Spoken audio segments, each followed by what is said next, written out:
Hello everyone and welcome to my channel signing circle.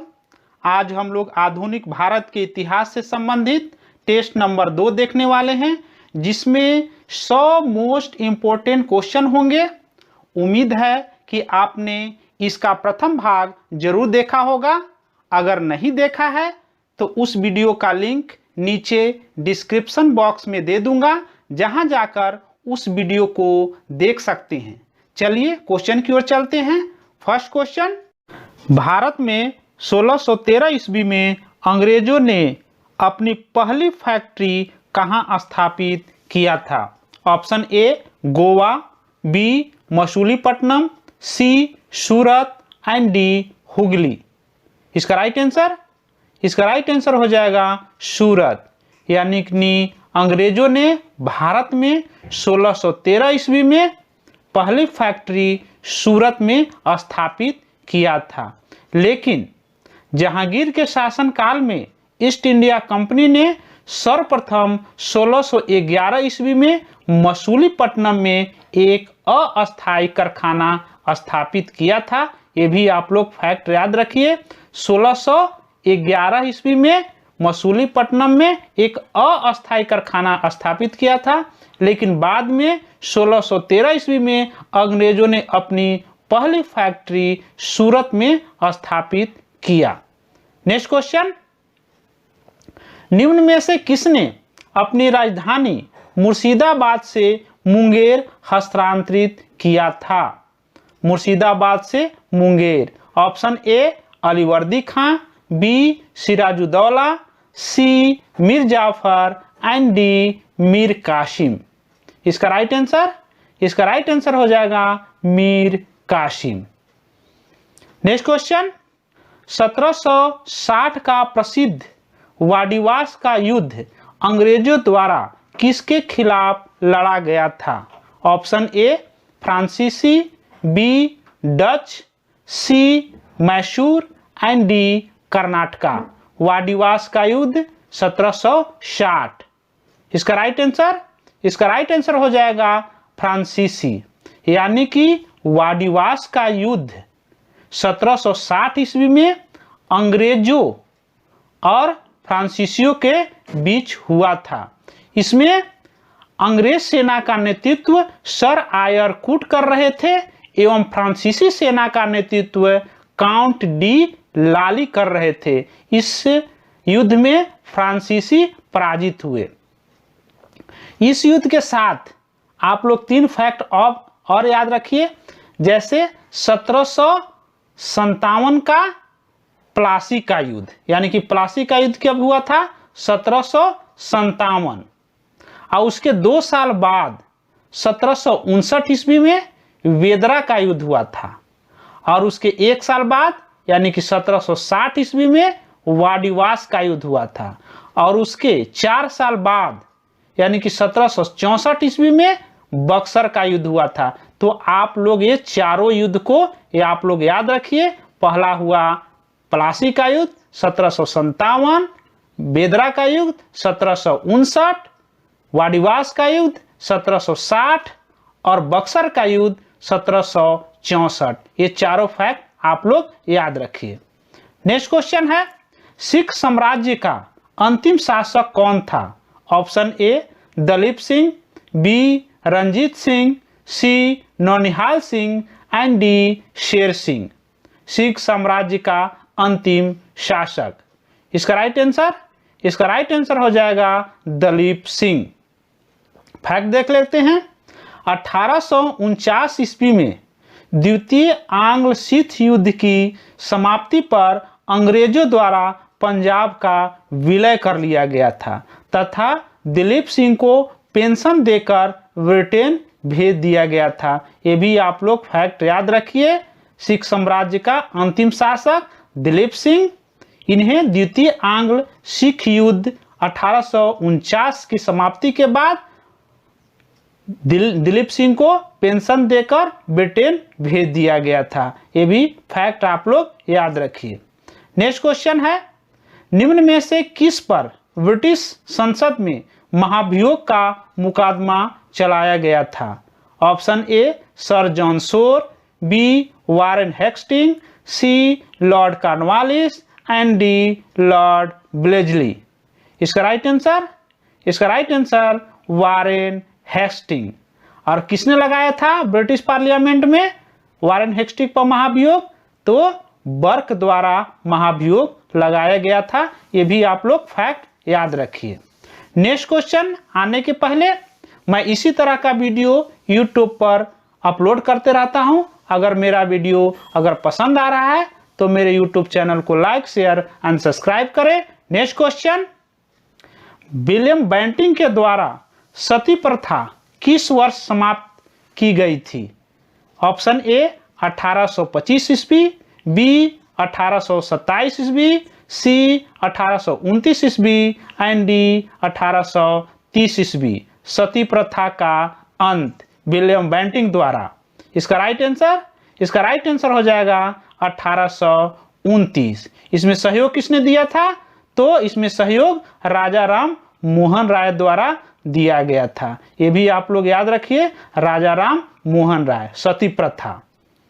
Next question, Lord Dalhousie द्वारा अवध को अंग्रेजी राज्य में विलय किस रीति द्वारा किया गया था? ऑप्शन ए अपहरण की नीति द्वारा, बी युद्ध द्वारा, सी सहायक संधि द्वारा एंड डी कुप्रशासन के कारण अवध का विलय। इसका राइट आंसर हो जाएगा कुशासन के कारण। और ये भी फैक्ट याद रखिए, अवध का अंतिम शासक कौन था? तो नवाब वाजिद अली शाह थे। ये भी आप लोग याद रखिए, अवध को डलहौजी ने ब्रिटिश साम्राज्य में मिलाया था। ये भी आप लोग फैक्ट याद रखिए। नेक्स्ट क्वेश्चन, निम्न में से किस गवर्नर जनरल ने भारत में दास प्रथा को समाप्त किया? दास प्रथा। Option A Lord Cornwallis, B Lord Ellenborough, C Lord William Bentinck, D Sir John Shore. दास प्रथा का अंत। इसका राइट आंसर हो जाएगा लॉर्ड एलनबरो। एलनबरो ने दास प्रथा का अंत कब किया था? तो 1843 ईस्वी में। और किस एक्ट के तहत? तो 5 एक्ट के द्वारा दास प्रथा का अंत 1843 ईस्वी में लॉर्ड एलनबरो द्वारा किया गया था। ये भी फैक्ट आप लोग याद रखिए। नेक्स्ट क्वेश्चन है, अस्थाई बंदोबस्त किसके शासनकाल में प्रारंभ किया गया था? अस्थाई बंदोबस्त। A Warren Hastings, B Lord Cornwallis, C Sir John Shore and D Lord Wellesley. अस्थाई बंदोबस्त। इसका राइट आंसर हो जाएगा लॉर्ड कॉर्नवालिस। अस्थाई बंदोबस्त लॉर्ड कॉर्नवालिस। ये कब किए थे? तो 1793 ईस्वी में लॉर्ड कॉर्नवालिस ने अस्थाई बंदोबस्त प्रारंभ किए थे। ये भी फैक्ट आप लोग याद रखिए। नेक्स्ट क्वेश्चन, भारत में कर्जन के शासन की तुलना औरंगजेब से किसके द्वारा किया गया था? ऑप्शन ए बाल गंगाधर तिलक, बी गोपाल कृष्ण गोखले, सी दादा भाई नौरोजी, डी एनी बेसेंट। इसका राइट आंसर हो जाएगा गोपाल कृष्ण गोखले। गोपाल कृष्ण गोखले ने कर्जन के प्रशासन की तुलना औरंगजेब से किया था। ये फैक्ट आप लोग याद रखिए। और एक महत्वपूर्ण क्वेश्चन पूछा जाता है कर्जन के बारे में कि प्राचीन स्मारक संरक्षण अधिनियम 1904 किसके कार्यकाल में पारित हुआ था? तो लॉर्ड कर्जन। ये आप लोग फैक्ट जरूर याद रखिए। प्राचीन स्मारक संरक्षण अधिनियम 1904 ये लॉर्ड कर्जन द्वारा पारित किया गया था। कर्जन के कार्यकाल में पारित हुआ था। ये फैक्ट जरूर याद रखिए।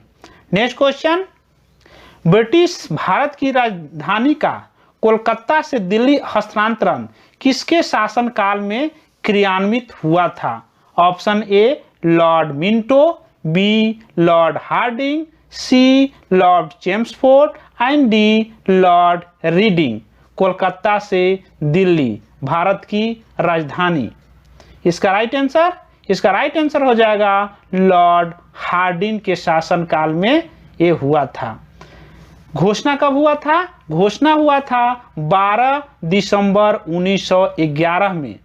12 दिसंबर 1911 में घोषणा हुआ था और 1912 ईस्वी में दिल्ली भारत की राजधानी बना था। ये दोनों आप लोग फैक्ट जरूर याद रखिए।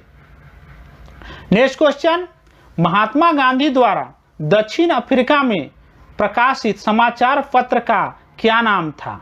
Option A the Indian Opinion, B National Herald, C Leader and D Pioneer. दक्षिण अफ्रीका में प्रकाशित समाचार पत्र महात्मा गांधी द्वारा, इसका राइट आंसर हो जाएगा द इंडियन ओपिनियन। फैक्ट देख लेते हैं। 1893 ईस्वी में महात्मा गांधी अब्दुल्ला सेठ नामक व्यापारी के मुकदमे लड़ने के लिए दक्षिण अफ्रीका गए थे। ये भी आप लोग फैक्ट याद रखिए। भारत में आधुनिक शिक्षा की नींव किससे पड़ी? भारत में आधुनिक शिक्षा की नींव किससे पड़ी? बहुत ही most important question. Option A 1813 का चार्टर एक्ट, बी 1835 के मैकाले रिपोर्ट, सी 1882 का हंटर आयोग एंड डी 1854 का वुड का डिस्पैच। आधुनिक शिक्षा प्रणाली की नींव, इसका राइट आंसर हो जाएगा 1885 के मैकाले रिपोर्ट के बाद भारत में आधुनिक शिक्षा की नींव पड़ा। और मैकाले रिपोर्ट की अनुशंसा पर अंग्रेजी को शिक्षा का माध्यम बनाया गया। उस समय गवर्नर थे लॉर्ड विलियम बेंटिंग। इनका कार्यकाल था 1828 से 1835। आधुनिक शिक्षा यानी कि पाश्चात्य शिक्षा का पक्षधर थे राजा राम मोहन राय। ये भी आप लोग याद रखिए। पक्ष में थे आधुनिक शिक्षा, पाश्चात्य शिक्षा का, तो कौन थे? ये थे राजा राम मोहन राय। नेक्स्ट क्वेश्चन, अल गुलाल विद्रोह किससे संबंधित है? अल गुलाल विद्रोह, ऑप्शन ए संथाल, बी कोल, सी भील और डी बिरसा मुंडा। अल गुलाल विद्रोह बीपीएससी एवं जेपीएससी में हमेशा ये क्वेश्चन पूछे जाते हैं। तो इसका राइट आंसर हो जाएगा बिरसा मुंडा, यानी कि अल गुलाल विद्रोह से बिरसा मुंडा संबंधित है। ये फैक्ट आप लोग याद रखिए। नेक्स्ट क्वेश्चन, सुगौली की संधि कब हुआ था? सुगौली की संधि कब हुआ था? ऑप्शन ए 1800, बी 1803, सी 1805 और डी 1816। सुगौली की संधि, इसका राइट आंसर हो जाएगा 1816। फैक्ट देख लेते हैं। आंग्ल नेपाल युद्ध जो 1815 ईस्वी में हुआ था, सुगौली संधि से समाप्त हुआ। उस समय का गवर्नर जनरल थे लॉर्ड हेस्टिंग। ये भी आप लोग याद रखिए। आंग्ल नेपाल युद्ध कब हुआ था? 1815 ईस्वी में, और सुगौली की संधि के तहत 1816 ईस्वी में समाप्त हुआ था। उस समय गवर्नर जनरल थे Lord Hastings. Next question, madam Cama ने 1907 में प्रथम तिरंगा ध्वज कहां फहराया था? Option A London, B Paris, C Moscow and D Stuttgart. प्रथम तिरंगा ध्वज 1907 में मैडम कामा द्वारा। इसका राइट आंसर हो जाएगा स्टुटगार्ट। ये भी बहुत मोस्ट इंपोर्टेंट क्वेश्चन है, ये आप लोग याद कर लीजिए। नेक्स्ट क्वेश्चन, अनुशीलन समिति थी ए नारी उत्थान के प्रति समर्पित, बी विधवा विवाह को प्रोत्साहित करने वाली, सी मजदूरों के कल्याण में रुचि रखने वाली एंड डी एक क्रांतिकारी संगठन। अनुशीलन समिति, इसका राइट आंसर हो जाएगा एक क्रांतिकारी संगठन। ये फैक्ट है। अनुशीलन समिति की स्थापना किसने किया था? पी मित्रा द्वारा किया गया था। नेक्स्ट क्वेश्चन, बाल गंगाधर तिलक को किसने अशांति का जनक कहा था? अशांति का जनक। Option A Lord Curzon, B Vincent Smith, C Valentine Chirol, D Henry cotton.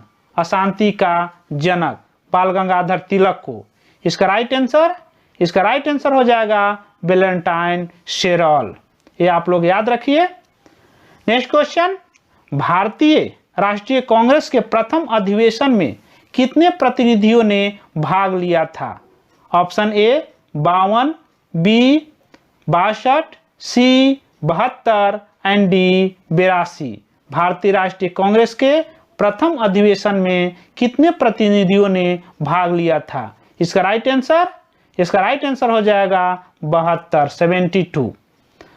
भारतीय राष्ट्रीय कांग्रेस का प्रथम अधिवेशन 1885 ईस्वी में मुंबई में हुआ था। इसके अध्यक्ष थे WC बनर्जी। ये भी आप लोग याद रखिए। भारतीय राष्ट्रीय कांग्रेस की स्थापना कब हुआ था? तो 1885 ईस्वी में हुआ था। उस समय वायसराय कौन थे? तो लॉर्ड डफरिन थे। संस्थापक थे A.O. ह्यूम, जिसमें प्रथम अधिवेशन मुंबई में हुआ था, जिसकी अध्यक्षता WC बनर्जी ने किए थे। ये भी सारे फैक्ट आप लोग याद रखिए। नेक्स्ट क्वेश्चन है, निम्न में से कौन सुमेलित नहीं है? Option A Theosophical Society Annie Besant, B Ramakrishna Mission Ramakrishna Paramhansa, C Brahmo Samaj Raja Ram Mohan Roy and D Arya Samaj Dayanand Saraswati. निम्न में से कौन सुमेलित नहीं है? तो ध्यान से प्रश्न को पढ़िए और उत्तर दीजिए। तो इसका राइट आंसर हो जाएगा रामकृष्ण मिशन। रामकृष्ण परमहंस इसके संस्थापक नहीं थे। तो कौन थे? तो रामकृष्ण मिशन के संस्थापक विवेकानंद जी थे। ये आप लोग याद रखिए। क्वेश्चन है, माय एक्सपेरिमेंट विथ ट्रूथ के लेखक कौन थे? माय एक्सपेरिमेंट विथ ट्रूथ के लेखक कौन थे? Option A Jawaharlal Nehru, B Indira Gandhi, C Mahatma Gandhi and D Abul Kalam Azad. My experiment with truth के लेखक। इसका राइट आंसर हो जाएगा महात्मा गांधी। महात्मा गांधी की आत्मकथा माय एक्सपेरिमेंट विथ ट्रूथ यह मूलतः गुजराती भाषा में लिखी गई थी। ये भी आप लोग याद रखिए। माय एक्सपेरिमेंट विथ ट्रूथ क्या है? महात्मा गांधी जी का आत्मकथा है, जो मूलतः गुजराती भाषा में लिखी गई थी। ये भी फैक्ट आप लोग याद रखिए। नेक्स्ट क्वेश्चन है, निम्न में से कौन सा युग्म सुमेलित नहीं है? Option A Subhash Chandra Bose Indian struggle, B दादा भाई Naoroji poverty and un British rule in India, C Rajendra Prasad India divided and D Frank Moraes India from Curzon to Nehru and after. ध्यान से क्वेश्चन को पढ़िए और उत्तर दीजिए। निम्न में से कौन सुमेलित नहीं है? तो इसका राइट आंसर हो जाएगा फ्रैंक मॉरिस, जो Indian from Curzon to Nehru and after के लेखक नहीं है। तो कौन है? तो Indian from Curzon to Nehru and after के लेखक दुर्गा दास है। इसके अलावा ऊपर 3 ऑप्शन है, वो भी आप लोग याद रखिए। इंडियन स्ट्रगल किसकी बुक है? तो सुभाष चंद्र बोस का। Poverty and un British rule in India दादा भाई नौरोजी, और इंडिया डिवाइडेड राजेंद्र प्रसाद। ये भी तीनों फैक्ट आप लोग याद रखिए। नेक्स्ट क्वेश्चन है, निम्न में से कौन सा युग्म सुमेलित नहीं है? Option A Ghadar Party Lala Lajpat Rai, B Frontier Gandhi Khan Abul Gaffar, C Indian National Army Subhash Chandra Bose and D Bharat के प्रथम राष्ट्रपति डॉक्टर राजेंद्र प्रसाद। ध्यान से क्वेश्चन को पढ़िए और उत्तर दीजिए कौन सुमेलित नहीं है। तो इसका राइट आंसर हो जाएगा गदर पार्टी लाला लाजपत राय। तो गदर पार्टी के संस्थापक कौन थे? तो गदर पार्टी के संस्थापक 1813 ईस्वी में फ्रांसिस्को अमेरिका में लाला हरदयाल द्वारा किया गया था। तो गदर पार्टी के संस्थापक कौन थे? लाला हरदयाल। कब किए थे? 1913 ईस्वी में किए थे। और कहाँ किए थे? तो फ्रांसिस्को अमेरिका में किए थे। और जो 3 ऑप्शन बच गए वो भी आप लोग याद रखिए। फ्रंटियर गांधी खान अबुल गफ्फार को कहा जाता है। और Indian National Army Subhash Chandra Bose जुड़े हुए थे। और भारत के प्रथम राष्ट्रपति डॉक्टर राजेंद्र प्रसाद। तो नीचे तीनों ऑप्शन भी आप लोग ध्यान रखिए। नेक्स्ट क्वेश्चन ध्यान से पढ़िए। ए लखनऊ समझौता, दूसरा चंपारण सत्याग्रह, 3 खिलाफत आंदोलन और 4 जालियांवाला बाग हत्याकांड। घटनाओं का सही कालानुक्रम आप लोग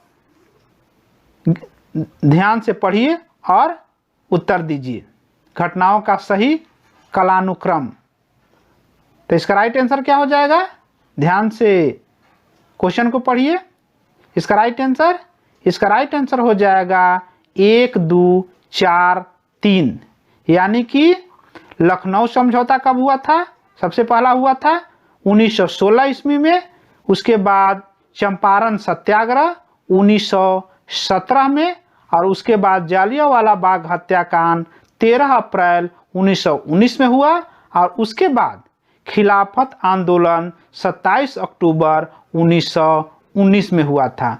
तो सबसे पहला लखनऊ समझौता, उसके बाद चंपारण सत्याग्रह, उसके बाद जालियांवाला बाग हत्याकांड और लास्ट में खिलाफत आंदोलन। तो हो गया 1, 2, 4, 3। नेक्स्ट क्वेश्चन, अखिल भारतीय किसान सभा के संस्थापक कौन थे?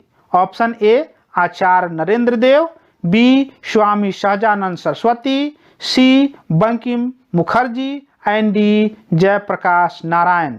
अखिल भारतीय किसान सभा के संस्थापक अध्यक्ष। इसका राइट आंसर हो जाएगा स्वामी सहजानंद सरस्वती। अखिल भारतीय किसान सभा का गठन स्वामी सहजानंद सरस्वती द्वारा 1936 ईस्वी में किया गया था। इसका प्रथम अधिवेशन लखनऊ में हुआ था। ये आप लोग याद रखिए।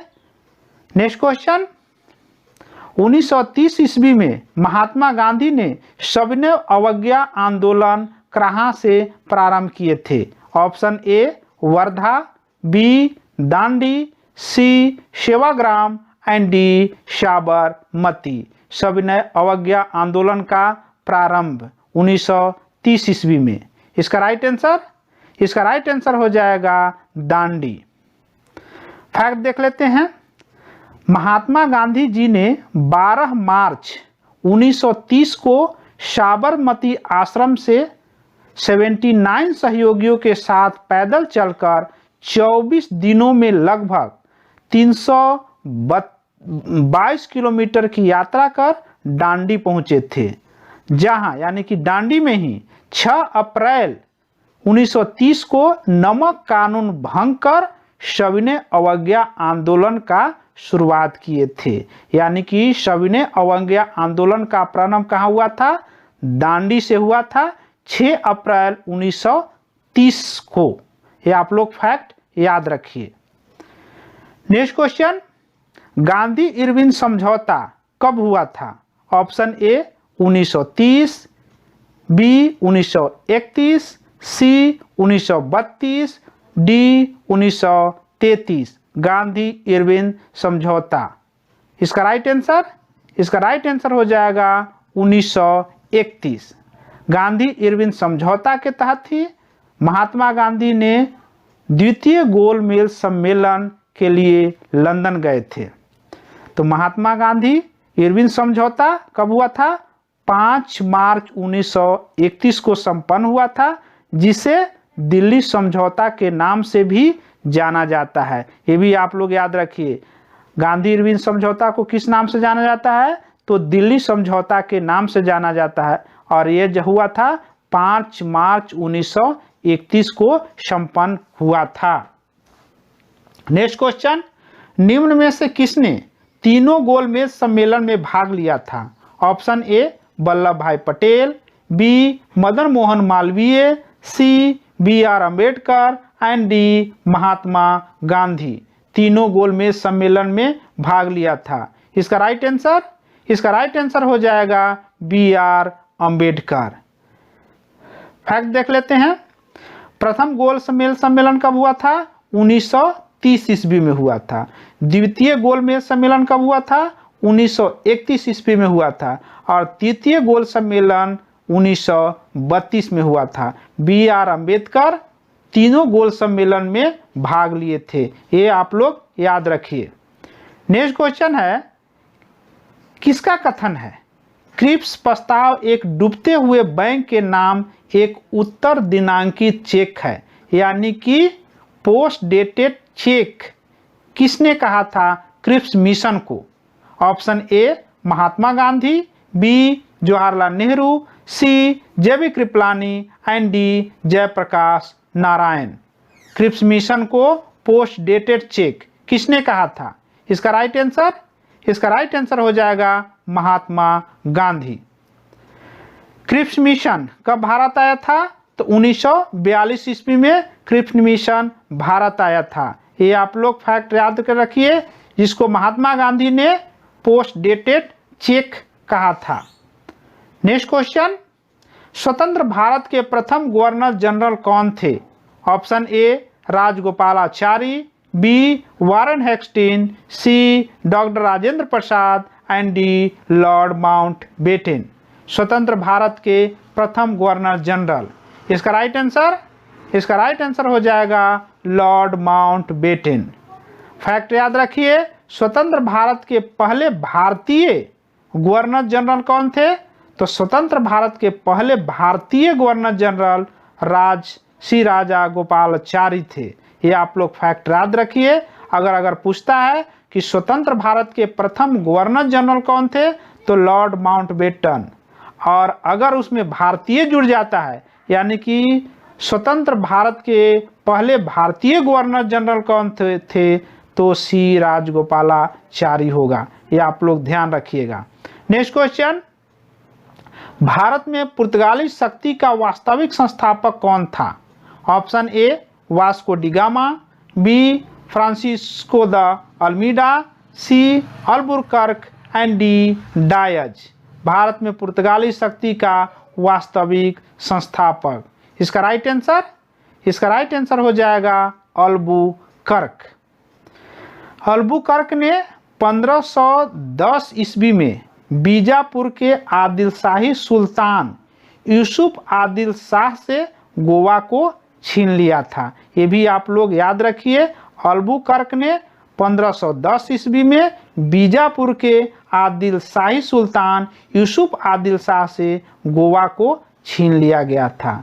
और इसको अल्बुकर्क को भारत में पुर्तगाली शक्ति का वास्तविक संस्थापक कहा जाता है। ये भी आप लोग याद रखिए। और ऐसे प्रथम पुर्तगाली वायसराय फ्रांसिस्को द अल्मीडा था। नेक्स्ट क्वेश्चन, निम्न में से कौन कोलकाता का संस्थापक कहा जाता है? कोलकाता का संस्थापक। Option A Charles Eyre, B George Charnock, C Gerald Aungier and D William Norris. Kolkata का संस्थापक। इसका राइट आंसर हो जाएगा जॉर्ज चार्नॉक। और मुंबई का संस्थापक किसे माना जाता है? तो मुंबई का संस्थापक गैरोल्ड अंगियार को माना जाता है। ये आप लोग जरूर याद रखिए, हमेशा प्रतियोगी परीक्षा में पूछे जाते हैं। तो ये आप दोनों, कोलकाता का संस्थापक जॉर्ज चार्नॉक और मुंबई का संस्थापक गैरोल्ड अंगियार, ये दोनों फैक्ट आप लोग याद रखिए। नेक्स्ट क्वेश्चन है, ईस्ट इंडिया कंपनी के किस अंग्रेज गवर्नर को अंग्रेजों द्वारा भारत से निष्कासित किया गया था? अंग्रेज द्वारा भारत से निष्कासित। Option A Aungier, B Sir John Child, C Sir John Gayer and D Sir Nicholas Waite. इसका राइट आंसर हो जाएगा सर जॉन चाइल्ड। याद रखने के लिए, चाइल्ड यानी कि बच्चा को अंग्रेजों ने भारत से निष्कासित कर दिया था। नेक्स्ट क्वेश्चन, प्लासी का युद्ध का मैदान कहाँ स्थित है? प्लासी का युद्ध का मैदान, option A Bihar, B Andhra Pradesh, C Orissa and D Paschim Bengal. Plassey का युद्ध का मैदान, इसका राइट आंसर हो जाएगा पश्चिम बंगाल। प्लासी का युद्ध का मैदान पश्चिम बंगाल राज्य के नदिया जिले में भागीरथी नदी के किनारे स्थित है। प्लासी का युद्ध बंगाल के नवाब सिराजुद्दौला, यानी कि देखिए प्लासी सिराजुद्दौला एवं भारत में ब्रिटिश साम्राज्य का संस्थापक रॉबर्ट क्लाइव के बीच 23 जून 1757 को हुआ था। इसी के साथ आप लोग 3 और फैक्ट याद रखिए। प्लासी का युद्ध कब हुआ था? 1757 में। उसके बाद बेदरा का युद्ध हुआ था, तो 1759 में हुआ था बेदरा के युद्ध, और 1760 में हुआ था वाडीवास के युद्ध, और 1764 में बक्सर का युद्ध। तो आप लोग ये चारों फैक्ट याद रखिए। प्लासी का युद्ध 1757, बेदरा का युद्ध 1759, वाडीवास का युद्ध 1760 और बक्सर का युद्ध 1764। नेक्स्ट क्वेश्चन, 18वीं शताब्दी में भारत में लड़े गए युद्धों का निम्न में से सही कालानुक्रम कौन सा है?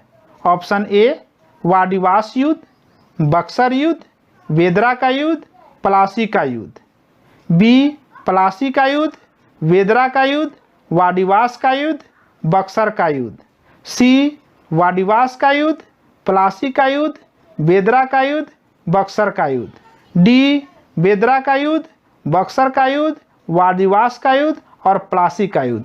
पिछले क्वेश्चन में मैं इसके बारे में जिक्र कर चुका हूं, तो इसका ध्यान से क्वेश्चन को पढ़िए और उत्तर दीजिए। 18वीं शताब्दी में भारत में लड़े गए युद्धों का सही कालानुक्रम कौन सा है? इसका राइट आंसर हो जाएगा प्लासी युद्ध पहला हुआ था 1757 में, बेदरा का युद्ध 1759 में, वाडीवास का युद्ध 1760 में और बक्सर का युद्ध 1764 में। आप लोग याद रखिए।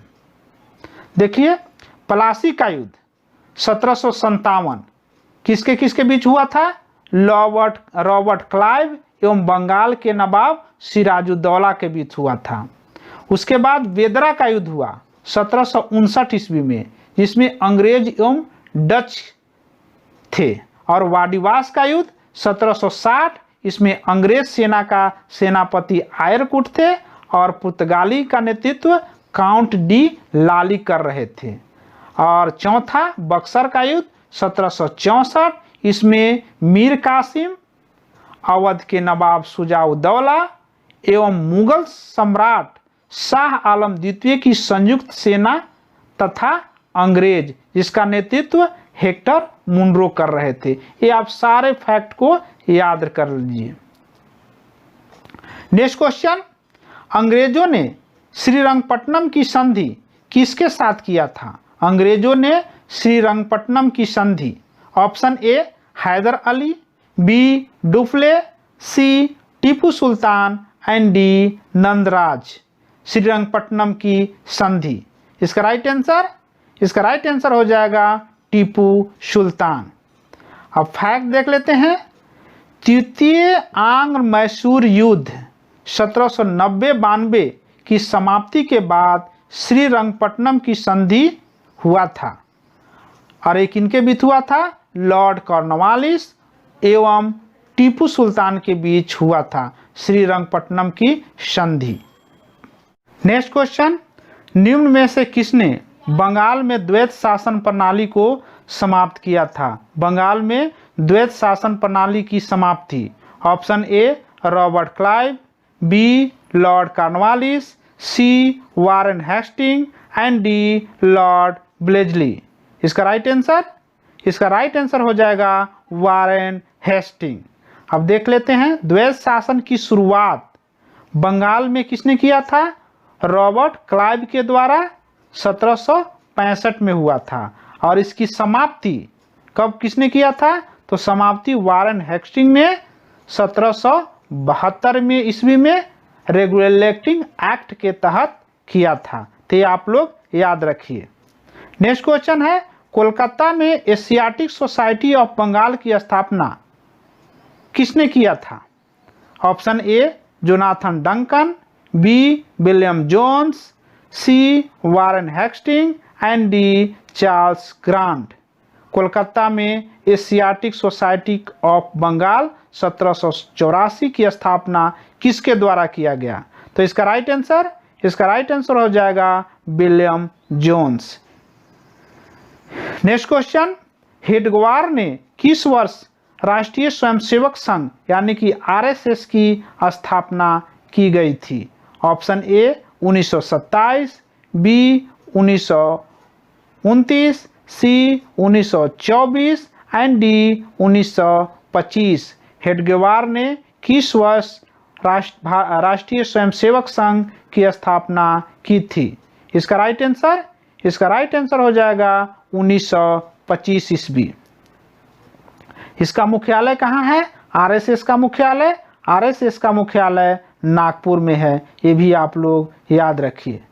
नेक्स्ट क्वेश्चन, भारतीय राष्ट्रीय कांग्रेस के किस अधिवेशन में उदारवादियों एवं उग्रवादियों दो भागों में विभाजित हो गई थी? ऑप्शन ए सूरत अधिवेशन 1907, बी लाहौर अधिवेशन 1909, सी कोलकाता अधिवेशन 1911, कराची अधिवेशन 1913।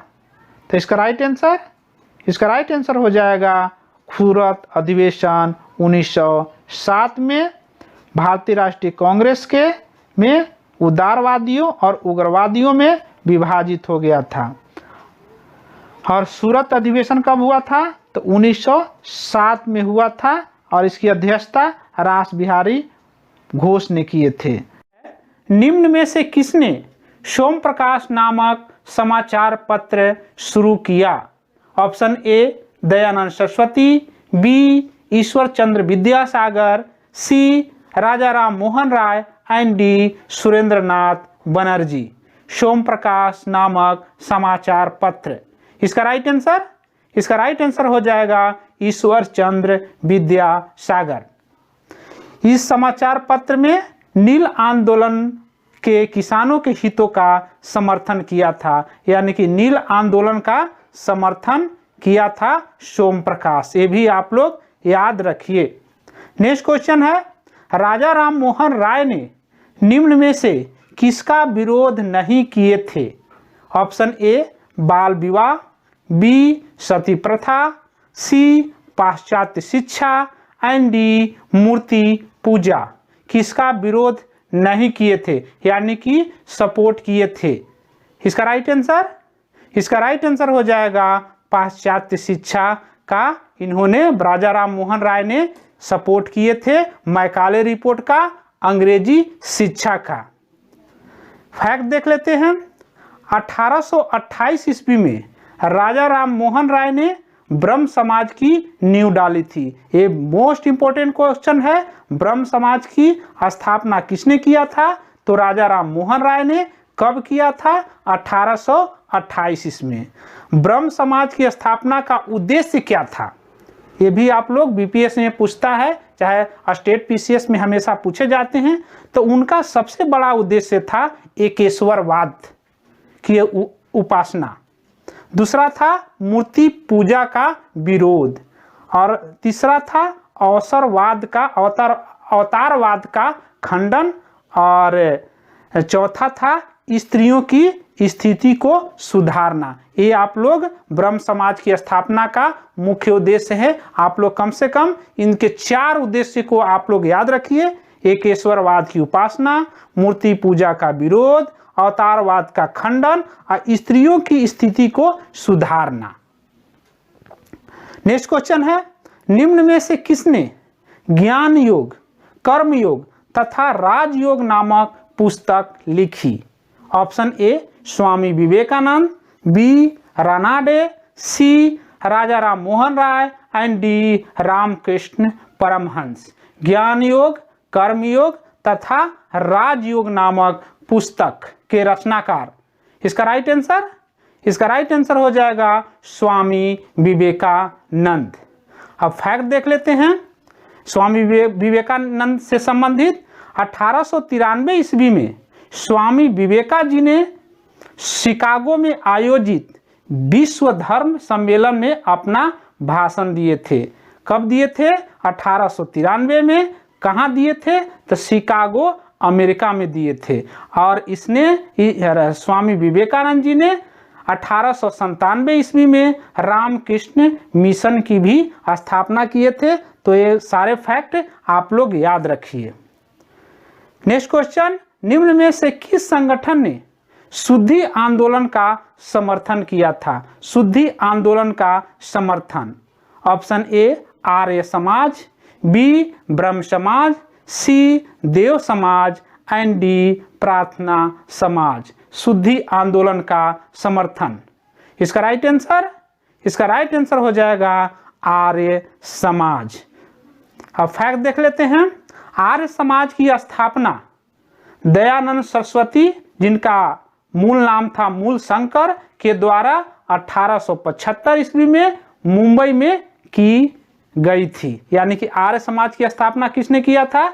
दयानंद सरस्वती, जिनका मूल नाम है मूल शंकर, और कब किए थे? 1875 में मुंबई में किए थे। और इनका जो आर्य समाज की स्थापना का मुख्य उद्देश्य क्या था? प्राचीन वैदिक धर्म की शुद्ध रूप से पूर्ण स्थापना करना, यानी कि शुद्धि आंदोलन चलाना, तथा भारत को धार्मिक, सामाजिक व राजनीतिक रूप से एक सूत्र में बांधने का प्रयत्न करना। इन्होंने ही वेदों की ओर लौट चलो का नारा दिया था। ये भी आप लोग याद रखिए। आर्य समाज, वेदों की ओर लौट चलो। नेक्स्ट क्वेश्चन है, निम्न में से किसने महाराष्ट्र में प्रार्थना समाज की स्थापना किए थे? महाराष्ट्र में प्रार्थना समाज की स्थापना।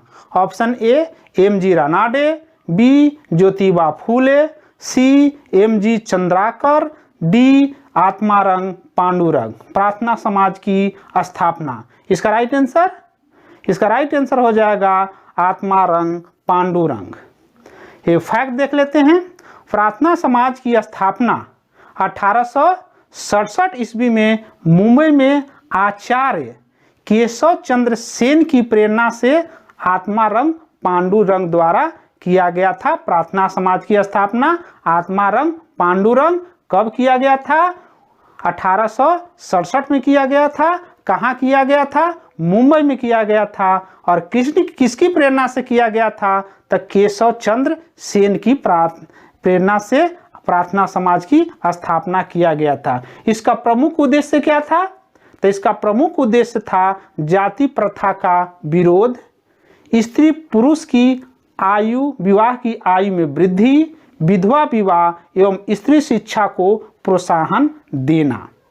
और महादेव गोविंद रानाडे इस संस्था से 1869 ईस्वी में जुड़े थे तथा इसके मुख्य संचालक बने थे। ते भी आप लोग महादेव गोविंद रानाडे के बारे में भी आप लोग याद रखिए। इन्होंने ही भी प्रार्थना समाज से जुड़े हुए थे। नेक्स्ट क्वेश्चन, सत्यशोधक समाज की स्थापना किसने की थी? सत्यशोधक समाज।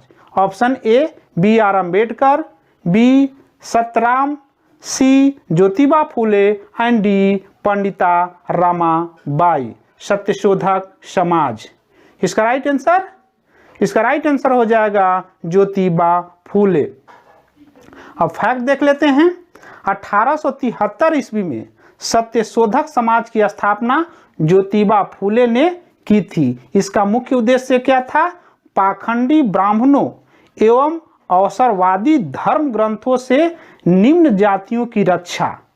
इनका बहुत ही इम्पोर्टेंट पुस्तक है गुलामगिरी ज्योतिबा फूले, यानी कि गुलामगिरी की पुस्तक के लेखक कौन है? ज्योतिबा फूले। इन्होंने 1873 ईस्वी में सत्यशोधक समाज की स्थापना किए थे। तो ये भी आप लोग फैक्ट याद रखिए। नेक्स्ट क्वेश्चन है, दक्षिण अफ्रीका के किस रेलवे स्टेशन पर गांधी जी को ट्रेन से फेंका गया था? Most important question. Option A Johannesburg, B Pietermaritzburg, C Durban and D Pretoria. इसका राइट आंसर हो जाएगा पीटर मारिट्सबर्ग। ये बहुत ही इंपॉर्टेंट क्वेश्चन है, इसको जरूर आप लोग याद रखिए। फैक्ट देख लेते हैं। गांधी जी 1893 ईस्वी में एक गुजराती व्यापारी दादा अब्दुल्ला का मुकदमा लड़ने के लिए दक्षिण अफ्रीका गए थे और वापसी कब किए थे भारत? आगमन जनवरी 1915। ये दोनों आप लोग फैक्ट याद रखिए। नेक्स्ट क्वेश्चन है, निम्न में से किस आंदोलन में महात्मा गांधी ने पहली बार भूख हड़ताल का प्रयोग हथियार के रूप में किया था? भूख हड़ताल का प्रयोग। ऑप्शन ए असहयोग आंदोलन, बी रॉलेट सत्याग्रह, सी अहमदाबाद की हड़ताल एंड डी बारदोली सत्याग्रह। भूख हड़ताल। इसका राइट आंसर हो जाएगा अहमदाबाद की हड़ताल। नेक्स्ट क्वेश्चन, भारतीय स्वतंत्रता के लिए फांसी पाने वाले प्रथम रिकॉर्डेड मुस्लिम का नाम बताइए। Option A Mohammad Ali, B Shaukat Ali, D Ashfaqulla Khan and D Mohammad Iqbal. इसका राइट आंसर, रिकॉर्डेड मुस्लिम जिसको स्वतंत्रता संग्राम के दौरान फांसी दिया गया। इसका राइट आंसर हो जाएगा असफाउल्ला खां। ये भी आप लोग फैक्ट याद रखिए। कब किया गया था? इनको काकोरी षड्यंत्र के तहत इनको 1927 ईस्वी में फांसी दे दिया गया था। नेक्स्ट क्वेश्चन, भारतीय राष्ट्रीय कांग्रेस के द्वितीय मुस्लिम अध्यक्ष कौन थे? Option A Abdul Kalam Azad, B Shaukat Ali, C Badruddin Tyab ji and D Rahimtulla Sayani. ये क्वेश्चन 66वें बीपीएससी में पूछ चुका है, तो इसका राइट आंसर क्या होगा?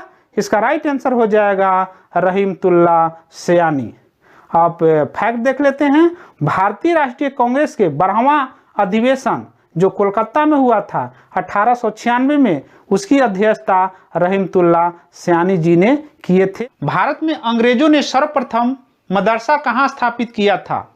ऑप्शन ए मद्रास में, बी मुंबई में, सी अलीगढ़ में एंड डी कोलकाता में।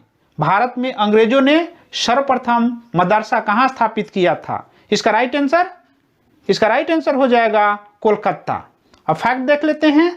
1781 ईस्वी में वारेन हेस्टिंग ने कोलकाता में प्रथम मदरसा स्थापित किया था। तो भारत में प्रथम मदरसा किसने स्थापित किया था? तो वारेन हेस्टिंग ने। कहाँ स्थापित किया था?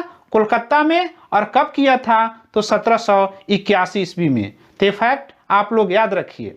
नेक्स्ट क्वेश्चन, ब्रिटिश सरकार ने किस अधिनियम ने सबसे पहली बार भारत में शिक्षा के लिए 1 लाख रुपए दिए थे? ऑप्शन ए वुड का डिस्पैच 1854, बी चार्टर अधिनियम 1813, सी चार्टर अधिनियम 1833 एंड डी भारतीय परिषद अधिनियम 1892। ब्रिटिश सरकार के किस अधिनियम ने सबसे पहली बार भारत में शिक्षा के लिए 1 लाख रुपए दिए थे? इसका राइट आंसर हो जाएगा 1813 का चार्टर अधिनियम। नेक्स्ट क्वेश्चन, निम्न में से कौन जिसने सर्वप्रथम भगवत गीता का अंग्रेजी में अनुवाद किया? भगवत गीता का अंग्रेजी में सर्वप्रथम अनुवाद। Option A William Jones, B Charles Wilkins, C Alexander Cunningham and D John Marshall. Bhagavad Gita का अंग्रेजी में अनुवाद। इसका राइट आंसर हो जाएगा चार्ल्स विल्किंस। अब फैक्ट देख लेते हैं। वारेन हेस्टिंग के कार्यकाल में चार्ल्स विल्किंस ने भगवत गीता का प्रथम अंग्रेजी अनुवाद किया था। इसकी प्रस्तावना स्वयं वारेन हेस्टिंग ने ही लिखी थी। ये भी फैक्ट आप लोग याद रखिए। नेक्स्ट क्वेश्चन है, चार्ल्स वुड का डिस्पैच निम्न में से किससे संबंधित था? चार्ल्स वुड का डिस्पैच 1854। ऑप्शन ए शिक्षा, बी व्यापार, सी प्रशासनिक सुधार एंड डी सैन्य सुधार। चार्ल्स का वुड डिस्पैच। इसका राइट आंसर हो जाएगा शिक्षा। चार्ल्स का वुड डिस्पैच कब आया था? तो 1854। उस समय गवर्नर जनरल कौन थे भारत के? तो डलहौजी। ये भी आप लोग याद रखिए। चार्ल्स वुड का घोषणा पत्र 19 जुलाई 1854 को जारी किया गया था। इस घोषणा को भारत में अंग्रेजी शिक्षा का मैग्ना कार्टा भी कहा जाता है। तो ये भी याद रखिए, भारत में अंग्रेजी शिक्षा का मैग्ना कार्टा किसे कहा जाता है? तो चार्ल्स वुड का डिस्पैच 1854। ये फैक्ट आप लोग याद रखिए। नेक्स्ट क्वेश्चन है, हंटर कमीशन की रिपोर्ट में किस शिक्षा के विकास पर विशेष जोर दिया गया था? Hunter commission. ऑप्शन ए बालिकाओं की शिक्षा, बी उच्च शिक्षा, सी प्राथमिक शिक्षा एंड डी तकनीक शिक्षा। हंटर कमीशन की रिपोर्ट। इसका राइट आंसर हो जाएगा प्राथमिक शिक्षा। हंटर कमीशन की नियुक्ति कब हुआ था? तो हंटर कमीशन की नियुक्ति 1882 में हुआ था। ये भी आप लोग फैक्ट याद रखिए। उस समय वायसराय कौन थे? तो रिपन थे। नेक्स्ट क्वेश्चन, शिक्षा में सुधार के हेतु ब्रिटिश सरकार ने सैडलर विश्वविद्यालय आयोग कब नियुक्त किया था? सैडलर विश्वविद्यालय आयोग शिक्षा से संबंधित। Option A 1919, B 1917, C 1921 and D 1896। इसका राइट आंसर हो जाएगा 1917। नेक्स्ट क्वेश्चन, भारत में आधुनिक शिक्षा प्रणाली की नींव किससे पड़ी थी? ऑप्शन ए 1813 का चार्टर अधिनियम, बी 1835 के मैकाले के संस्मरण पत्र, सी 1882 का हंटर आयोग एंड डी 1854 का वुड का डिस्पैच। भारत में आधुनिक शिक्षा प्रणाली की नींव। इसका राइट आंसर हो जाएगा 1835 के मैकाले का संस्करण, जिसने पाश्चात्य शिक्षा पद्धति पर जोर दिया, यानी कि अंग्रेजी शिक्षा। इसका सपोर्ट किसने किया था? राजा राम मोहन राय ने। ये भी आप लोग फैक्ट याद रखिए। नेक्स्ट क्वेश्चन, भारत की शैक्षणिक नीति में फिल्ट्रेशन थ्योरी के प्रतिपादक कौन थे?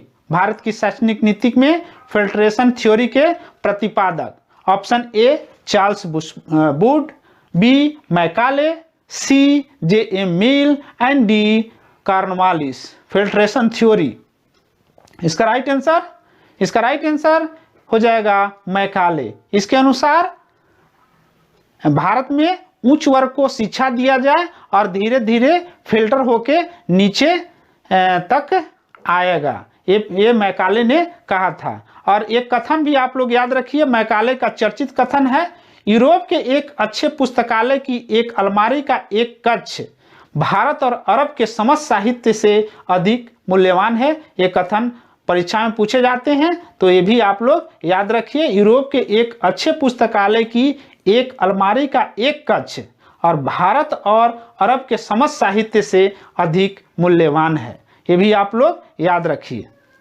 नेक्स्ट क्वेश्चन है, बनारस हिंदू विश्वविद्यालय का शिलान्यास निम्न में से किसने किया था? बनारस हिंदू विश्वविद्यालय। Option A Madan Mohan Malviya, B Raja Vibhuti Narayan Singh, C Lord Cornwallis and D Annie Besant. Banaras Hindu विश्वविद्यालय का शिलान्यास। इसका राइट आंसर हो जाएगा लॉर्ड हार्डिंग। और स्थापना किसने किया था बनारस हिंदू विश्वविद्यालय की स्थापना? तो मदन मोहन मालवीय जी ने किए थे 1916 ईस्वी में। ये भी आप लोग याद रखिए। नेक्स्ट क्वेश्चन है, डेविड हेयर एवं अलेक्जेंडर डफ के साथ मिलकर निम्न में से किसने कोलकाता में हिंदू कॉलेज की स्थापना किए थे? Option A William Derozio, B Rajaram Mohan Roy, C Keshav Chandra Sen and D Ishwar Chandra Vidyasagar. David Hare एवं अलेक्जेंडर डफ के साथ मिलकर किसने कोलकाता में हिंदू कॉलेज की स्थापना किए थे? इसका राइट आंसर हो जाएगा राजा राम मोहन राय। यानी कि हिंदू कॉलेज की स्थापना किसने किया था?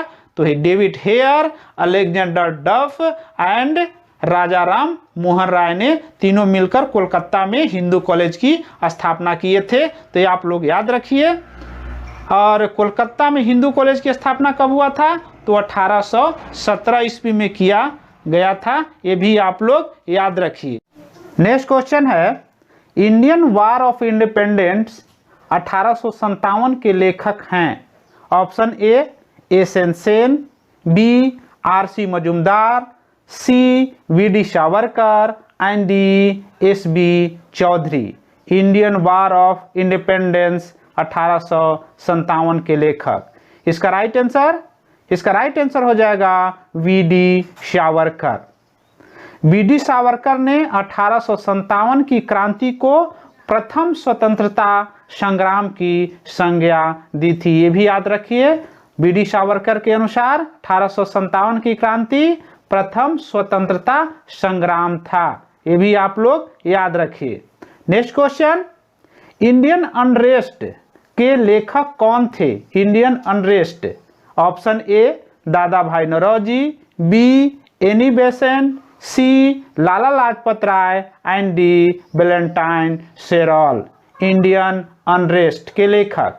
इसका राइट आंसर हो जाएगा Valentine सेरॉल।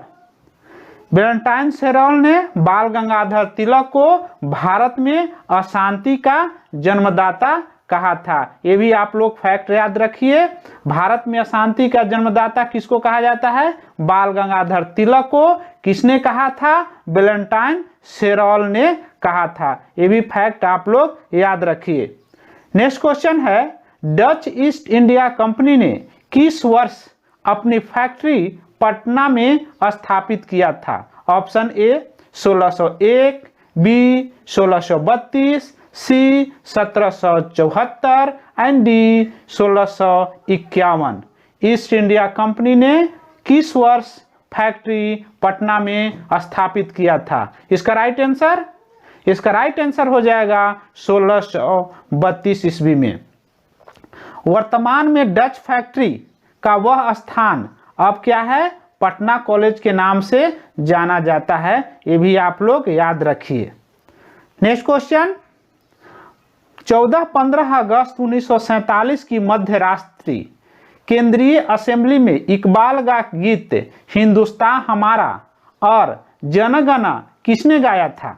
Option A Rameshwari Nehru, B Miraben, C Sucheta Kripalani and D M S Subbulakshmi.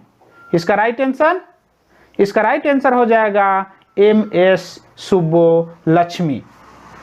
Next question, भारतीय राष्ट्रीय कांग्रेस के 1946 में मेरठ में आयोजित अधिवेशन की अध्यक्षता किसने की थी? 1946 मेरठ में। Option A J B Kripalani, B Maulana Abul Kalam Azad, C doctor Rajendra Prasad and D V Pattabhi Sitaramayya. इसका राइट आंसर हो जाएगा जेबी कृपलानी।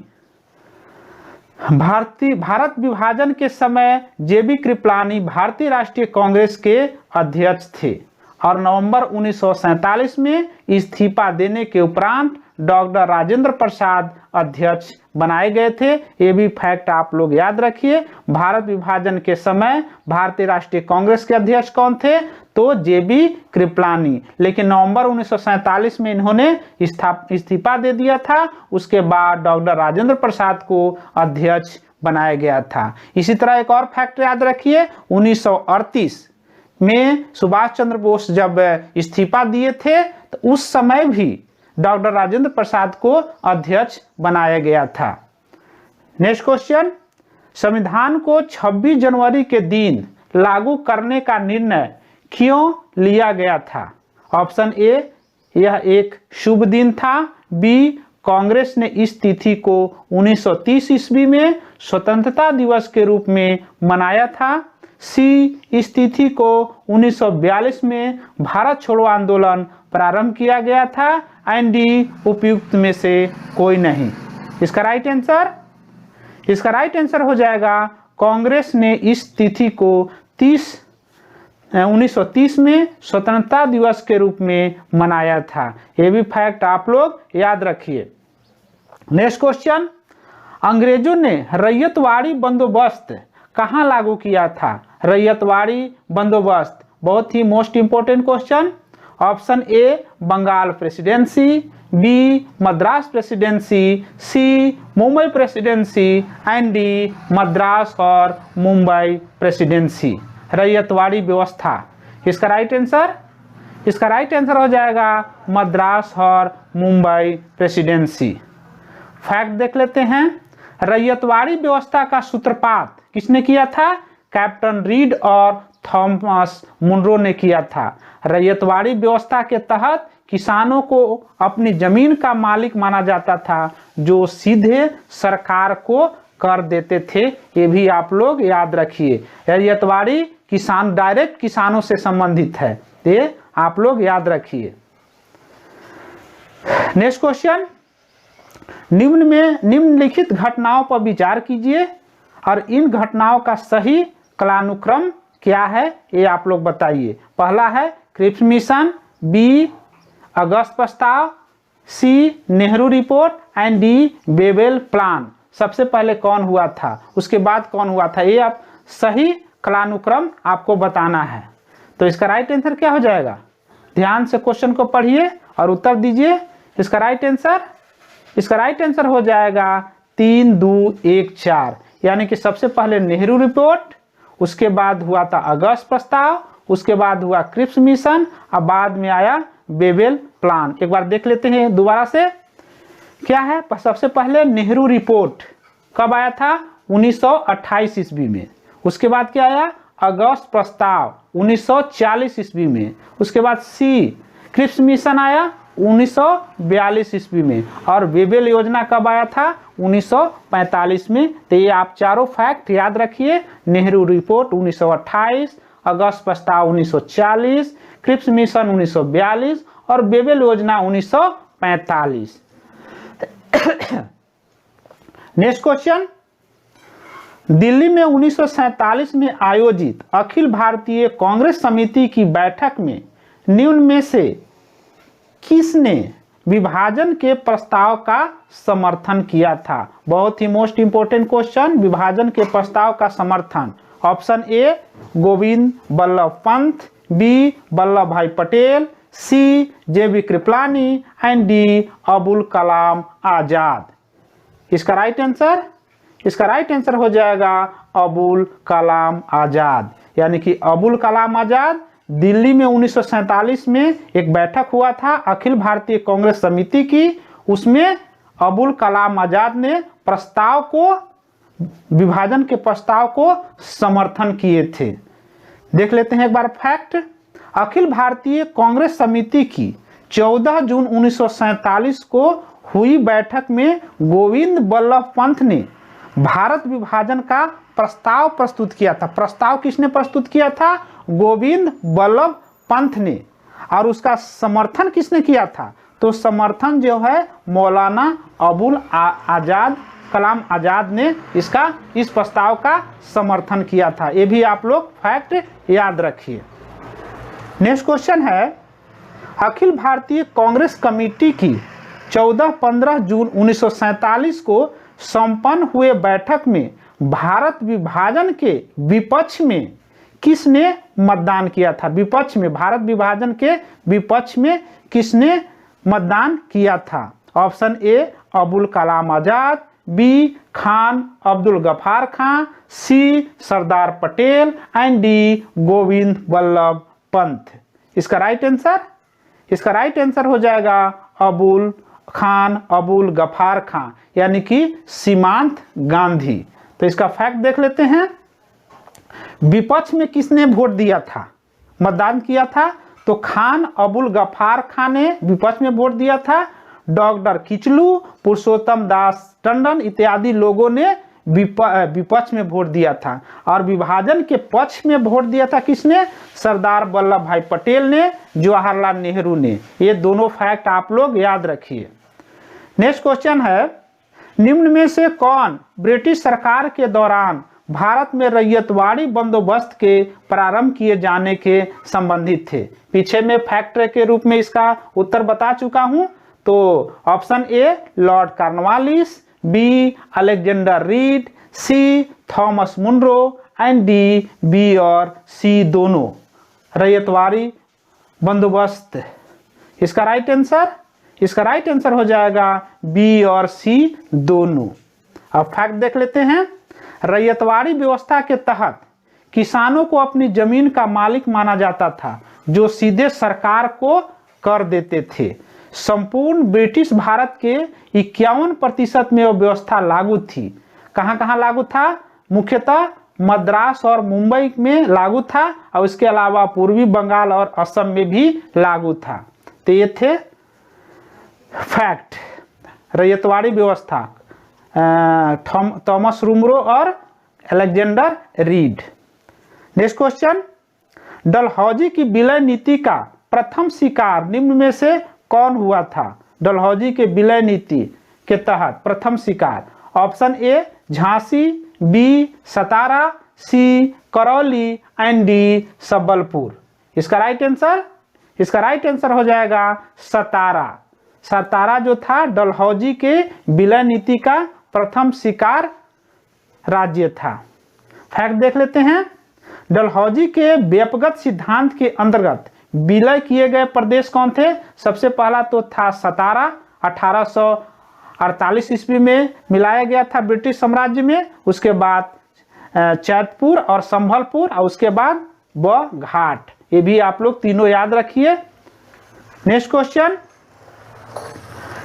लॉर्ड कैनिंग ने 1 नवंबर 1858 को महारानी विक्टोरिया का घोषणा पत्र पढ़कर कहां सुनाया था? ये बहुत ही मोस्ट इंपोर्टेंट क्वेश्चन है। कैनिंग ने 1 नवंबर 1858 को महारानी विक्टोरिया का घोषणा पत्र कहां सुनाया गया था? Option A Allahabad, B Kolkata, C Mumbai and D Madras. इसका राइट आंसर हो जाएगा इलाहाबाद। अब फैक्ट देख लेते हैं। इसमें ईस्ट इंडिया कंपनी के शासन की समाप्ति हुआ था और भारत के शासन को सीधे ब्रिटिश क्राउन के अंतर्गत लाए जाने की घोषणा किया था, और कैनिंग को भारत का प्रथम वायसराय बना दिया गया था। ये भी आप लोग फैक्ट याद रखिए। नेक्स्ट क्वेश्चन, निम्न में से कौन सा युग सुमेलित नहीं है? युग में सुमेलित कौन सा नहीं है? ध्यान से ऑप्शन को पढ़िए और उत्तर दीजिए। Option A Lord Dalhousie, Awadh का विलय, बी लॉर्ड डफरिन, भारतीय राष्ट्रीय कांग्रेस की स्थापना, C Lord William Bentinck, Charter Act 1833 का पारित होना, एंड डी लॉर्ड लिटन, स्थानीय स्वशासन। ध्यान से ऑप्शन को पढ़िए और उत्तर दीजिए कौन सुमेलित नहीं है। इसका राइट आंसर क्या होगा? इसका राइट आंसर हो जाएगा लॉर्ड लिटन, स्थानीय स्वशासन। तो क्या सही होगा? तो लॉर्ड रिपन जो थे स्थानीय स्वशासन से संबंधित थे। ये भी आप लोग फैक्ट याद रखिए, लॉर्ड रिपन स्थानीय स्वशासन। नेक्स्ट क्वेश्चन, निम्न में से कौन चतुराईपूर्ण निष्क्रियता की नीति के साथ जुड़ा हुआ था? चतुराईपूर्ण निष्क्रियता की नीति। Option A William Bentinck, B Lord Canning, C Lord Mayo and D John Lawrence. चतुराईपूर्ण निष्क्रियता की नीति। इसका राइट आंसर हो जाएगा जॉन लॉरेंस। नेक्स्ट क्वेश्चन, निम्न में से कौन सा सुमेलित नहीं है? Option A Ilbert Bill, Lord Canning, C B सहायक संधि, लॉर्ड ब्लेजली, सी राज्य अपहरण नीति, लॉर्ड डलहौजी, एंड डी अस्थाई बंदोबस्त, लॉर्ड कॉर्नवालिस। ध्यान से ऑप्शन को पढ़िए और उत्तर दीजिए कौन सुमेलित नहीं है। इसका राइट आंसर हो जाएगा इल्बर्ट बील, लॉर्ड लिटन, जो सुमेलित नहीं है। इल्बर्ट बील किससे संबंधित है? इल्बर्ट बील जो है लॉर्ड रिपन से संबंधित है। इल्बर्ट बील लॉर्ड रिपन के कार्यकाल में लाया गया था। नेक्स्ट क्वेश्चन, 1857 के भारतीय स्वतंत्रता आंदोलन के सरकारी इतिहासकार कौन थे? 1857 के सरकारी इतिहासकार, option A RC. Majumdar, B SN. Sen, C VD. Savarkar and D Tarachand. इसका राइट आंसर हो जाएगा एस.एन. सेन। इनका पुस्तक क्या नाम था? 1857, 1857। एस.एन. सेन के पुस्तक क्या नाम था? 1857, 1857। और ये 1857 के सरकारी इतिहासकार थे, ये ध्यान रखिए। नेक्स्ट क्वेश्चन, 1921 का मोपला विद्रोह कहाँ हुआ था? Option A Kashmir, B Jharkhand, C Kerala and D Assam. 1921 का मोपला विद्रोह, बहुत ही मोस्ट इंपोर्टेंट क्वेश्चन। इसका राइट आंसर हो जाएगा केरल। और ये मोपला विद्रोह केरल के मालाबार क्षेत्र में कब हुआ था? तो 1921 ईस्वी में हुआ था। ये भी आप लोग याद रखिए, मोपला विद्रोह केरल के मालाबार क्षेत्र। नेक्स्ट क्वेश्चन, प्रसिद्ध नाटक नील दर्पण, जिसमें इंडिको की खेती करने वाले किसानों के दमन का चित्रण किया गया है, कि रचनाकार कौन थे? इंडिगो यानी कि नील, option A Sharat Chandra Chatterjee, B Rabindranath Tagore, C Barindra Ghosh and D Dinabandhu Mitra. इसका राइट आंसर हो जाएगा दीनबंधु मित्र, नील दर्पण। नेक्स्ट क्वेश्चन, जनजातीय लोगों के संबंध में आदिवासी शब्द का प्रयोग किसने किया था? आदिवासी शब्द का प्रयोग किसने किया था? Option A Mahatma Gandhi, B Thakkar Baba, C Jyotiba Phule and D B R. Ambedkar. इसका राइट आंसर हो जाएगा ठक्कर बाबा, यानी कि ठक्कर बाबा जनजातीय लोगों के संबंध में आदिवासी शब्द का प्रयोग किए थे। अब ये भी याद रखें, ठक्कर बाबा गांधी जी द्वारा स्थापित हरिजन सेवक संघ के महासचिव भी थे, ये भी आप लोग याद रखिए। नेक्स्ट क्वेश्चन, निम्न में से कौन सा कथन सही नहीं है? ऑप्शन ए सन 1829 ईस्वी में विलियम बेंटिंक ने सती प्रथा को कानून द्वारा अपराध घोषित कर दिया, बी सन 1856 में सरकार ने कानून बनाया जिसके अनुसार हिंदू विधवाएं पुनः विवाह कर सकती थी, सी सन 1875 ईस्वी में स्वामी दयानंद सरस्वती द्वारा आर्य समाज की स्थापना की गई, डी राजा राम मोहन राय सती प्रथा के समर्थक थे। ध्यान से ऑप्शन को पढ़िए और उत्तर दीजिए, निम्न से कौन सा कथन सही नहीं है यानी कि गलत है? इसका राइट आंसर हो जाएगा राजा राम मोहन राय सती प्रथा के समर्थक थे, जो गलत है। राजा राम मोहन राय के ही सहयोग से विलियम बेंटिंक ने 1829 ईस्वी में सती प्रथा को कानून द्वारा अपराध घोषित कर दिया गया था। तो ये आप लोग ध्यान रखिए। और ये भी ध्यान रखिए, हिंदू विधवाएं पुनः विवाह अधिनियम कब लागू किया गया था? तो 1856 ईस्वी में। और दयानंद सरस्वती द्वारा आर्य समाज की स्थापना 1875 ईस्वी में किया गया था। तो ये भी तीनों फैक्ट आप लोग याद रखिए। नेक्स्ट क्वेश्चन, निम्न में से किसने प्रमुख रूप से विधवा विवाह के लिए संघर्ष किया और उसे कानूनी रूप से वैध बनाने में सफलता प्राप्त किया? Option A Annie Besant, B Ishwar Chandra Vidyasagar, C M G. Ranade and D Raja Ram Mohan Roy. इसका राइट आंसर हो जाएगा ईश्वर चंद्र विद्यासागर। 1856 ईस्वी में विधवा पुनः विवाह अधिनियम लाया गया था, लॉर्ड कर्जन के लॉर्ड कैनिंग के कार्यकाल में।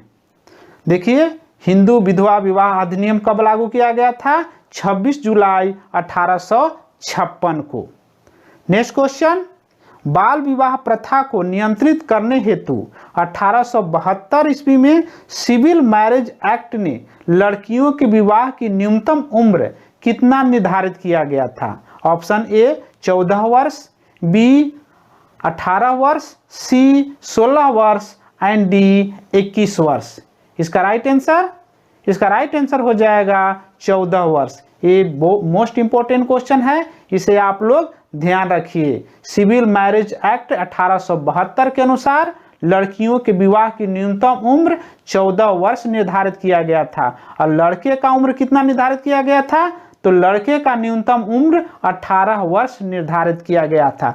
यही सेम जो है शारदा एक्ट के तहत भी लड़कियों की न्यूनतम विवाह की उम्र 14 वर्ष और लड़के के विवाह की न्यूनतम उम्र 18 वर्ष निर्धारित किया गया था। ये भी आप लोग फैक्ट याद रखिए। Next question, Indian National Congress की प्रथम भारतीय महिला अध्यक्ष कौन थी? Option A Shrimati Annie Besant, B Sucheta Kripalani, C Sarojini Naidu and D Indira Gandhi. Indian National Congress की प्रथम भारतीय महिला अध्यक्ष कौन थी? इसका राइट आंसर हो जाएगा सरोजनी नायडू। भारतीय राष्ट्रीय कांग्रेस के कानपुर अधिवेशन 1925 ईस्वी में सरोजनी नायडू कांग्रेस की प्रथम भारतीय महिला अध्यक्ष बनी। और इंडियन नेशनल कांग्रेस के प्रथम महिला अध्यक्ष कौन थी? तो भारतीय राष्ट्रीय कांग्रेस के प्रथम महिला अध्यक्ष श्रीमती एनी बेसेंट थी। ये भी आप लोग फैक्ट याद रखिए। नेक्स्ट क्वेश्चन, निम्न को क्रमानुसार व्यवस्थित करें। ध्यान से ऑप्शन को पढ़िए और उत्तर दीजिए। पहला है दांडी यात्रा, दूसरा है साइमन कमीशन, तीसरा है पूना समझौता और चौथा है गांधी इरविन समझौता। ध्यान से ऑप्शन को पढ़िए और उत्तर दीजिए। इसका राइट आंसर क्या हो जाएगा? इसका राइट आंसर हो जाएगा 2, 1, 4, 3, यानी कि साइमन कमीशन, दांडी यात्रा, पूना गांधी इरविन समझौता, उसके बाद पूना समझौता। ये ध्यान रखिए। देखिए एक बार और देख लेते हैं। साइमन कमीशन कब आया था? तो 1927 ईस्वी साइमन कमीशन। उसके बाद दांडी यात्रा 1930 ईस्वी। उसके बाद हुआ था गांधी इरविन समझौता 1931। इसी समझौते के बाद जो है महात्मा गांधी द्वितीय गोलमेज सम्मेलन में भाग लेने के लिए लंदन गए थे। उसके बाद हुआ था पूना समझौता 1932। महात्मा गांधी और डॉक्टर भीमराव अंबेडकर, ये पूना पैक्ट हुआ था। ये आप लोग याद रखिए। नेक्स्ट क्वेश्चन, ब्रिटिश संसद के सदस्य के रूप में चुने जाने वाले प्रथम भारतीय कौन थे? Option A R C Dutt, B दादा भाई Naoroji, C Raja Ram Mohan Roy and D Meghnad Desai. British संसद के सदस्य के रूप में चुने जाने वाले प्रथम भारतीय। इसका राइट आंसर हो जाएगा दादा भाई नौरोजी। फैक्ट देख लेते हैं। 1892 ईस्वी में दादा भाई नौरोजी ने फ्रिंसबरी सीट से विजय हुए थे। ये भी आप लोग फैक्ट याद रखिए। नेक्स्ट क्वेश्चन, द्वैत शासन का जनक किसे माना जाता है? द्वैत शासन का जनक option A Lord Clive, B Hector Munro, C Lord Macaulay and D Sir Lionel Curtis. द्वैत शासन का जनक। इसका राइट आंसर हो जाएगा सर लियोनी कर्टिस। ये आप लोग ध्यान से इसको याद रख लीजिए। नेक्स्ट क्वेश्चन, निम्न में से किस एक्ट के द्वारा भारत के गवर्नर जनरल को अध्यादेश जारी करने की शक्ति प्रदान किया गया था? Option A Charter Act 1833, B Indian Council Act 1861, C Indian Council Act 1892 and D Bharat शासन अधिनियम 1909। अध्यादेश जारी करने की शक्ति प्रदान किया गया भारत के गवर्नर जनरल को। इसका राइट आंसर हो जाएगा इंडियन काउंसिल एक्ट 1861 के तहत भारत के गवर्नर जनरल को अध्यादेश जारी करने की शक्ति प्रदान किया गया था, Indian Council Act 1861। Next question, अगस्त 1947 में स्वतंत्रता दिवस के समारोह में निम्न में से कौन से नेता सम्मिलित नहीं हुए थे? Option A Jawaharlal Nehru, B Mahatma Gandhi, C Vallabh Bhai Patel and D Rajendra Prasad. बहुत ही मोस्ट इंपोर्टेंट क्वेश्चन। इसका राइट आंसर हो जाएगा महात्मा गांधी। अगस्त 1947 में स्वतंत्रता प्राप्ति के अवसर पर महात्मा गांधी बंगाल के नोआखली में होने वाली सांप्रदायिक दंगों को शांत करा रहे थे। यानी कि अगस्त 1947 को जब स्वतंत्रता दिवस दिल्ली में मनाया जा रहा था, उस समय महात्मा गांधी बंगाल के नोआखली में थे। ये भी आप लोग फैक्ट याद रखिए, सांप्रदायिक दंगा वहां पे हो गया था, तो उसी को शांत कराने के लिए गए थे। नेक्स्ट क्वेश्चन, 1945 में आजाद हिंद फौज के लाल किले की दिल्ली के मुकदमे की पैरवी निम्न में से किसने नहीं की थी? आप लोग ध्यान से क्वेश्चन को पढ़िए। ऑप्शन ए भूला भाई देसाई, बी पंडित जवाहरलाल नेहरू, सी सरदार वल्लभ भाई पटेल, डी डॉक्टर कैलाश नाथ काटजू। इसका राइट आंसर हो जाएगा सरदार वल्लभ भाई पटेल। अब फैक्ट देख लेते हैं। नवंबर 1945 में दिल्ली के लाल किले में आजाद हिंद फौज के 3 अधिकारी मेजर शाहनवाज, कर्नल गुरुदयाल ढिल्लो और कर्नल पी के सहगल पर राजद्रोह का आरोप लगाया गया था। इस मुकदमे के बचाव पक्ष के वकील कौन कौन थे? पहला थे कैलाश नाथ काटजू, सर तेज बहादुर सप्रू, जवाहरलाल नेहरू, भूला भाई देसाई और ना आसफ अली थे। इन वकीलों के समूह की अध्यक्षता भूला भाई देसाई कर रहे थे। आप लोग याद रखिए, आप लोग भूला भाई देसाई जरूर याद रखिए। 1945 में आजाद हिंद फौज के लाल किले की दिल्ली के मुकदमे की पैरवी किसने किया था? तो ये आप लोग याद रखिए। नेक्स्ट क्वेश्चन, अमेरिकी पत्रकार को महात्मा गांधी के भारत छोड़ो आंदोलन के दौरान उसके साथ था, उसका नाम क्या था? अमेरिकी पत्रकार जो महात्मा गांधी के भारत छोड़ो आंदोलन के दौरान महात्मा गांधी के साथ था, उसका नाम क्या था? Option A Louis Fischer, B William A Shirer, C Webb Miller and D Negley Farson. इसका राइट आंसर हो जाएगा Louis Fischer. Louis Fischer Mahatma Gandhi के जीवनीकार भी थे, यानी कि लुई फिशर ने महात्मा गांधी के जीवनी भी लिखे हैं। नेक्स्ट क्वेश्चन, निम्न में से भारतीय राष्ट्रीय कांग्रेस के किस अधिवेशन में कांग्रेस अध्यक्ष के चुनाव में सुभाष चंद्र बोस ने पट्टाभी सीतारामैया को पराजित किया गया था? बहुत ही most important question. Option A Haripura अधिवेशन 1938, बी त्रिपुरी अधिवेशन 1939, सी लाहौर अधिवेशन 1929 एंड डी मद्रास अधिवेशन 1927। इसका राइट आंसर हो जाएगा त्रिपुरी अधिवेशन 1939। फैक्ट देख लेते हैं। वर्ष 1939 ईस्वी के त्रिपुरी अधिवेशन जबलपुर मध्य प्रदेश में सुभाष चंद्र बोस जी द्वारा समर्थित पट्टाभी सीतारामैया को पराजित कर कांग्रेस के दूसरी बार अध्यक्ष बने थे। लेकिन प्रांतीय कार्यकारिणी के गठन के प्रश्न पर गांधी जी से मतभेद हो गया था, जिसके कारण सुभाष चंद्र बोस इस्तीफा दे दिए थे।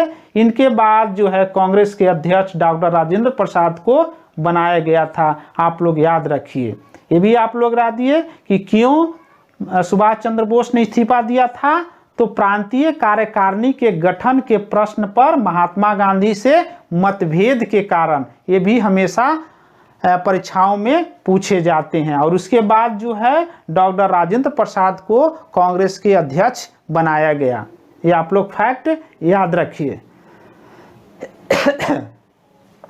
1934 ईस्वी में कांग्रेस सोशलिस्ट पार्टी की स्थापना किसने किया था?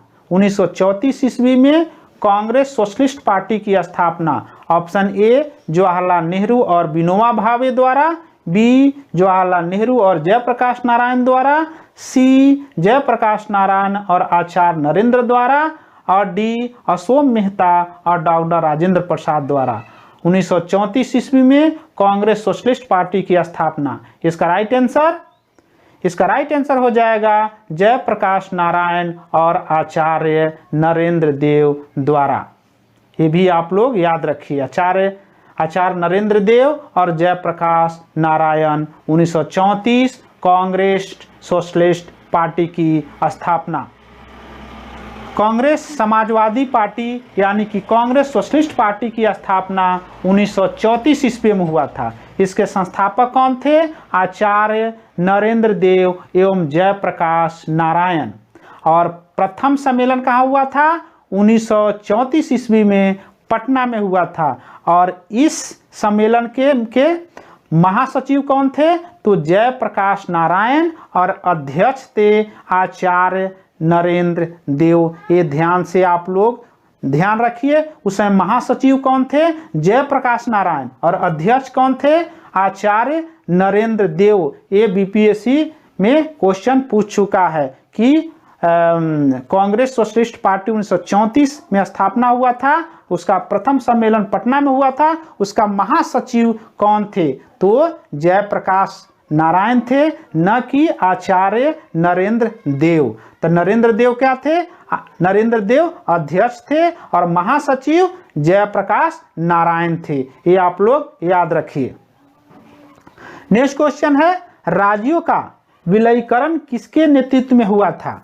Option A Maulana Azad, B Govind Vallabh Pant, C B R Ambedkar and D Sardar Patel. राज्यों का विलयीकरण।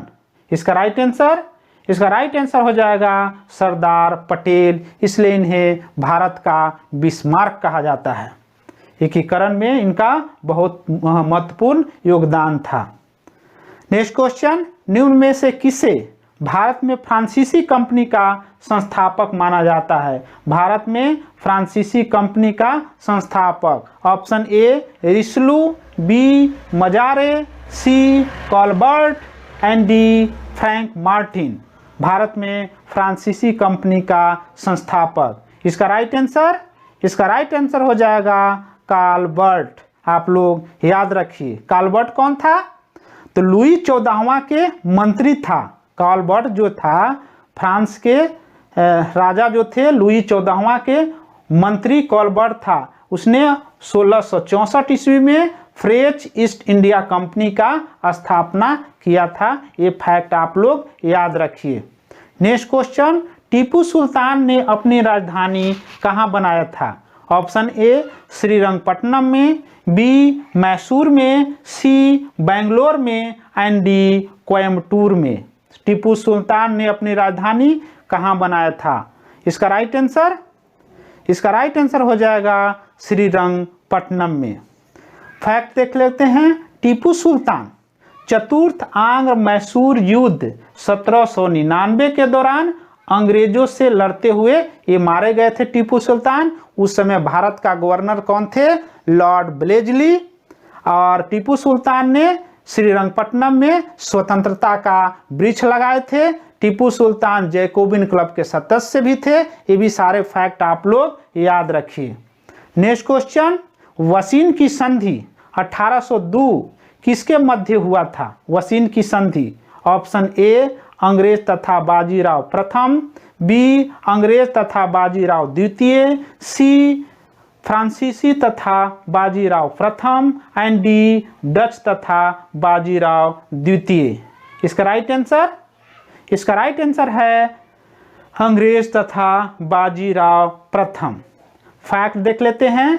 लॉर्ड ब्लेजली की सहायक संधि को स्वीकार करने वाला प्रथम मराठा कौन था? प्रथम मराठा तो यही थे, बाजीराव द्वितीय ही थे। ये फैक्ट आप लोग याद रखिए। नेक्स्ट क्वेश्चन, निम्न में से कौन चतुराई पूर्ण निष्क्रियता या कुशल आक्रमणीयता की नीति के साथ जुड़ा हुआ था? Option A William Bentinck, B Lord Canning, C Lord Mayo and D John Lawrence. चतुराई पूर्ण निष्क्रियता या कुशल आक्रमणीयता की नीति से संबंधित था। इसका राइट आंसर हो जाएगा जॉन लॉरेंस।